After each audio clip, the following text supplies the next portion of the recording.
بسم اللہ الرحمن الرحیم۔ افسوس بے شمار سہن ہائے گفتنی، خوف فساد خلق سے نہ گفتہ رہ گئی۔ معزز سامعین گرامی قدر، گزشتہ 1.5 ماہ میں پاکستان کے اندر جو ماحول بنا ہوا ہے آپ کے سامنے ہے، لیکن افسوس اور دکھ کی بات یہ ہے کہ اس ماحول کو نیوٹرلائز کرنے کی، اس کے اندر جذبات کو سٹریٹ لائن رکھنے کی اور لوگوں کے جذبات کو مشتعل ہونے سے روکنے کی جتنی علماء نے اور رہنماؤں نے کوشش کی ہے، آئے روز اس کوشش کے اوپر پانی پھیر دیا جاتا ہے اور اس فرقہ وریت کی جو آگ ہے اس کو بھڑکانے کی بار بار کوشش کی جاتی ہے۔ پورے پاکستان کے اندر جب سیدنا امیر معاویہ اور سیدنا ابو سفیان کے اوپر ایک شخص نے اور ایک جلوس نے اعلانیہ طور پہ لعن طعن کی اور اس کو ایک میڈیا چینل نے چلایا، پورے ملک کے لاکھوں کروڑوں مسلمانوں کے جذبات کو مجروح کیا گیا، ان کے مقدسات کی توہین کی گئی۔ یہ ایک لکھا پڑا ضابطہ طے شدہ ہے کہ آپ نے اہل سنت کے مقدسات کی توہین نہیں کرنی۔ ہم آپ سے یہ مطالبہ کبھی نہیں کرتے کہ آپ ان کا احترام کریں، احترام تو دل کی کیفیت کا نام ہوتا ہے، احترام مت کریں، لیکن آپ کو اس بات کی اجازت نہیں دی جائے گی کہ آپ اصحاب رسول میں سے کسی کے اوپر اعلانیہ لعن طعن کریں۔ وہ ایک واقعے کی وجہ سے اتنے ملک کے اندر اجتماعات ہوئے، مطالبات رکھے گئے۔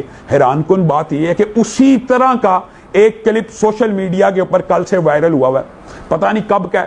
مرزا محمد علی جہلمی، ایک جہلم کا شخص ہے، اور ایون مسند البزار میں بھی موجود ہے، ٹھیک ہے، کہ نبی علیہ السلام نے فرمایا، ایک صحابی کہتے ہیں کہ نبی علیہ السلام کے سامنے سے ایک اونٹ گزر رہا تھا، تو نبی علیہ السلام نے فرمایا اس اونٹ پر بیٹھے ہوئے پہ بھی لعنت، اس کے ہانکنے والے پہ بھی لعنت اور اس کی مہار پکڑنے والے پہ بھی لعنت، ٹھیک ہے۔ تو ہم کوڈ ورڈ میں آپ کو بتا دیتے ہیں، وہ اونٹ کے اوپر امیر شام کے والد محترم بیٹھے ہوئے تھے اور اونٹ کو ہانکنے والے جو ہیں وہ امیر شام خود تھے اور مہار پکڑنے والے امیر شام کے ایک بھائی تھے۔ اس نے بعین وہی الفاظ بولے ہیں، اور جس کتاب سے امیر شام ان کے والد محترم اور بکواس کرتے ہوئے کہتا ہے میں کوڈ ورڈ میں نام لیتا ہوں، یہ محدثین نے کون سی خدمت کی؟ رسول اللہ نے جن کے اوپر لعنتیں بھیجی ان کا نام کیوں نہیں بتلاتے؟ عجیب و غریب انداز میں اس نے اپنا کلپ اپلوڈ کروایا، یا جس نے بھی کیا کہتا ہے یہ محدثین نے کون سی خدمت کی ہے کہ رسول اللہ نے 3 اشخاص پہ لعنت بھیجی، ان کا نام نہیں لکھا ہوا، نام بتائیں نا۔ کہتا پھر میں بتاتا ہوں کوڈ ورڈز کے اندر بلادری کی کتاب انصاب الاشراف میں سے نام ڈھونڈ کے لایا۔ افسوس ہے، من گڑت جعلی اور جھوٹی روایات، ایک رسول اللہ صلی اللہ علیہ وسلم کے اوپر جھوٹ بولنا، اور پھر جس کتاب میں سے نام ڈھونڈ کے لا رہا وہ سرے سے حدیث کی کتاب ہی نہیں ہے۔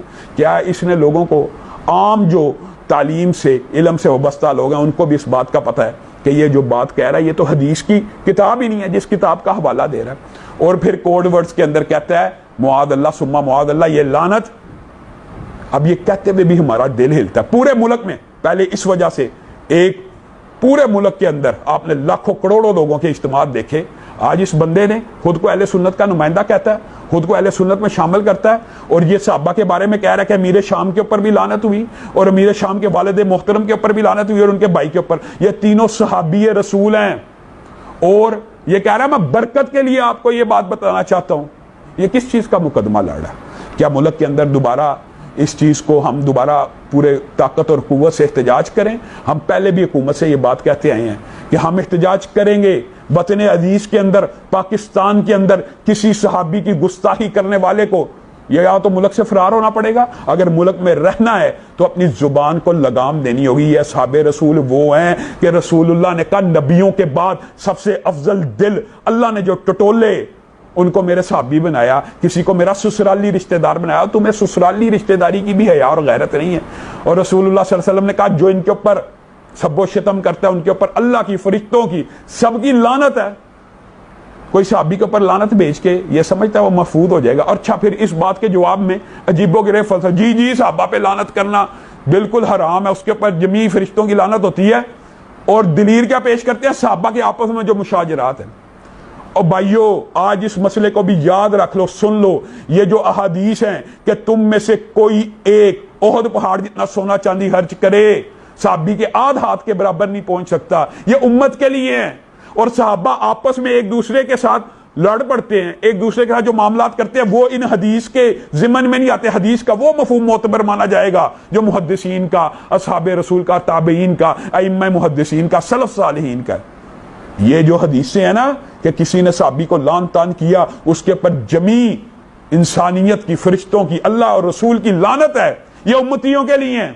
صحابہ کے آپس کے مشاجرات میں اللہ نے فیصلہ کر دیا وَكُلًّا وَعَدَ اللَّهُ الْحُسْنَى، ہر ایک نے جنت میں جانا ہے۔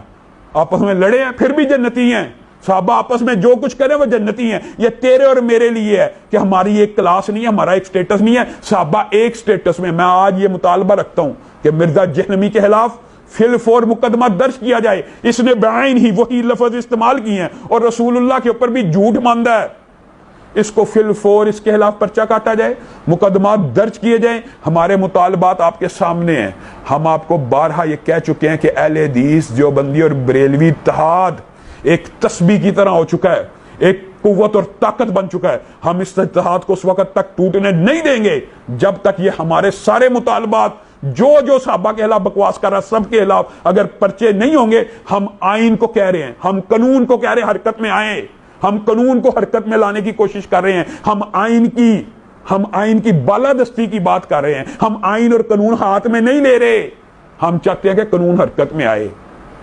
لیکن کیا آپ ہمیں اس بات سے مایوس کرنا چاہتے ہیں کہ بالآخر ہم تھک جائیں، مایوس ہو جائیں کہ یہ گستاخیاں ہوگی اور آج ہی سے اس مرزا جہنمی کے ملک سے فرار ہونے کے اوپر بھی پابندی اور نظر رکھی جائے؟ اس کو یہ کس نے جرت دی ہے کہ یہ سیدنا امیر معاویہ، سیدنا ابو سفیان اور ان کے بھائی جو تینوں کے تینوں صحابی ہیں ان کے اوپر اعلانیہ اس طرح لعن طعن کرے؟